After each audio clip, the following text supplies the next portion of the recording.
मेरा नाम आसिफ है। मेरा ताल्लुक हैदराबाद के इलाके इस्लामाबाद के नज़दीक एक ठंडू यूसुफ कब्रिस्तान के रोड के यहाँ से है। हमारे इलाके के यहाँ एक दुकान है, वो बहुत ही पुरानी और कदीम है, जो सालों से बंद पड़ी थी। फिर एक जो मेरे दोस्त है उसने वो दुकान ले ली। इस दुकान का मालिक काफ़ी दूर रहता है उस दुकान से। उस दुकान में रोटियों का तंदूर खोला। इस दुकान की ये खासियत थी, वो दुकान शुरू में तो बहुत अच्छी चलती, फिर एकदम काम बहुत स्लो हो जाता था। मेरे उस दोस्त ने वो दुकान अचानक छोड़ दी। उसका कहना ये था कि मैं बहुत परेशान हो गया था, इतना ज़्यादा काम चलने के बावजूद पैसे नज़र नहीं आते, ऐसा लगता है कि कोई पैसे निकालता है। और सुबह जब मैं ये दुकान खोलता हूँ तो ऐसा लगता है कि जैसे रात भर यहाँ कोई होता है।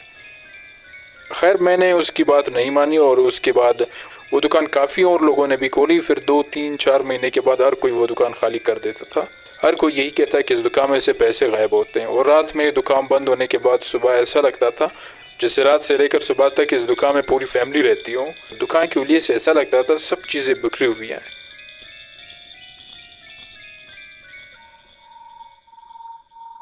अच्छा, इसके साथ मैं आपको अपना बताऊं कि हमारी फैमिली में हम 4 भाई हैं और हमारे एक वालिद साहब हैं।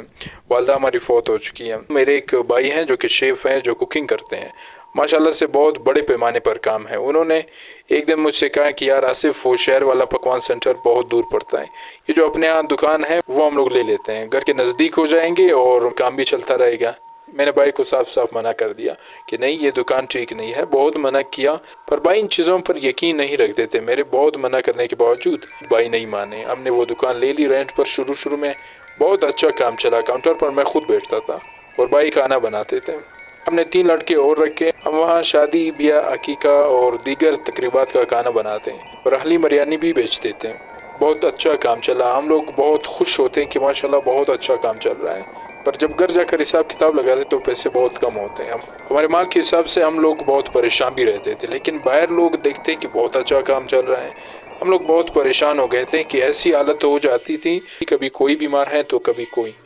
खैर 3-4 महीने तक ये चलता रहा। एक दिन अचानक एक लड़के ने काम छोड़ दिया। वो भाग गया। उसको देखकर दूसरा लड़का भी भाग गया। अब बस मैं और भाई रह गए थे दुकान पर। एक हफ्ते बाद मैं उस लड़के के घर गया जो हमारी दुकान पर था। उसने मुझसे मिलने से इनकार कर दिया। मेरे बहुत इसरार करने के बाद उसके माँ बाप ने उसे राज़ी किया।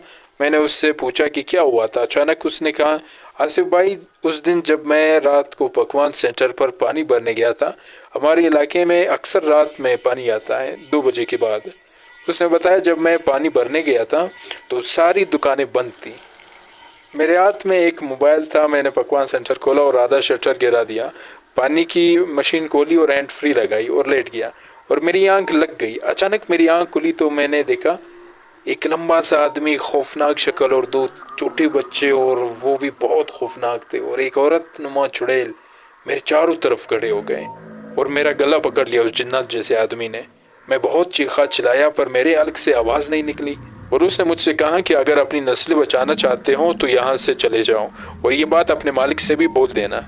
उन्होंने बहुत बुरा मारा और कहा, उस दुकान में मेरा खून है, ये मेरी दुकान है, जिसने मुझे मार कर इस दुकान पर कब्जा किया था उसे तो मैंने मार दिया और उसकी पूरी फैमिली को ख़त्म कर दिया। ये दुकान मैंने बहुत मेहनत से बनाई थी, मेरी नहीं तो किसी की नहीं। फिर मैं बेहोश हो गया। कुछ देर बाद मेरी आंख खुली तो मैं खड़ा हुआ और वहाँ से भाग गया।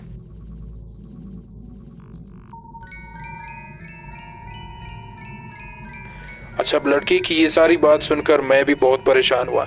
मैंने भाई को ये सारी बात बताई, लेकिन भाई ने कहा इतना पैसा लगा है इस पर, सामान से सारी दुकान भरी हुई है, एकदम कैसे छोड़ें, उसका इलाज करवाएंगे। फिर भाई के दोस्त हैं, एक आलिम है, वो एक रात मैं और वो आलिम साहब वहाँ रुके ये देखने के लिए कि क्या माजरा है।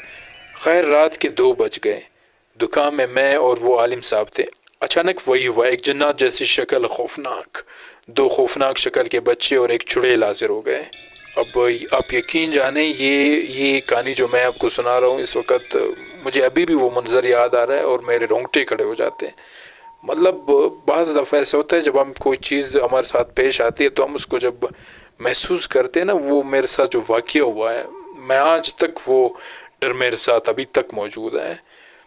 अब खैर, जैसे मैं ये सुना रहा था आपको, जैसे ही वो जिन और एक चुड़ैल और उसके 2 बच्चे जो काफ़ी खौफनाक थे हमारे सामने हाजिर हुए तो उन्होंने आलिम साहब पर हमला करने की कोशिश की।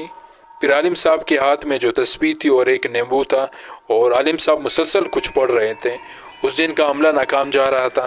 میں یہ سارا منظر آنکھوں سے دیکھ رہا تھا، میرے رونگٹے کھڑے تھے اور ایسا لگ رہا تھا میرے پاس زبان نہیں ہے، اور عالم صاحب نے پتہ نہیں مجھ پر کیا پڑھا تھا، میں بالکل سن ہو گیا تھا۔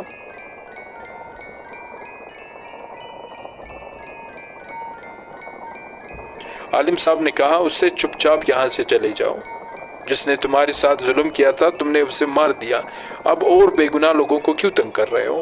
اس پر اس جن نے کہا کہ یہ میری دکان ہے، میں نے بہت محنت سے بنائی تھی، میں اسے نہیں چھوڑوں گا، میں یہاں ہی رہوں گا، جو بھی یہ دکان لے گا میں اسے مار دوں گا۔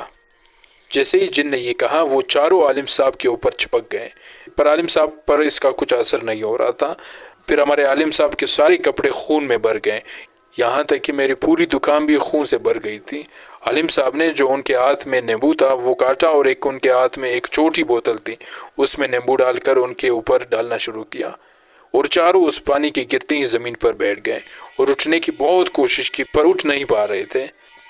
پھر عالم صاحب نے ایک کانچ کی بوتل نکالی اور بیگ سے ایک تعویذ اور ایک وہ چھوٹی سی بک جس پر عربی زبان میں کچھ لکھا تھا، عالم صاحب وہ زور زور سے پڑھنے لگے، اور وہ کانچ کی بوتل نیچے رکھ دی اور زور زور سے اور پڑھتے رہے۔ اچانک اس بوتل میں خود بخود خون جمع ہونا شروع ہو گیا، وہ بوتل فل بھر گئی۔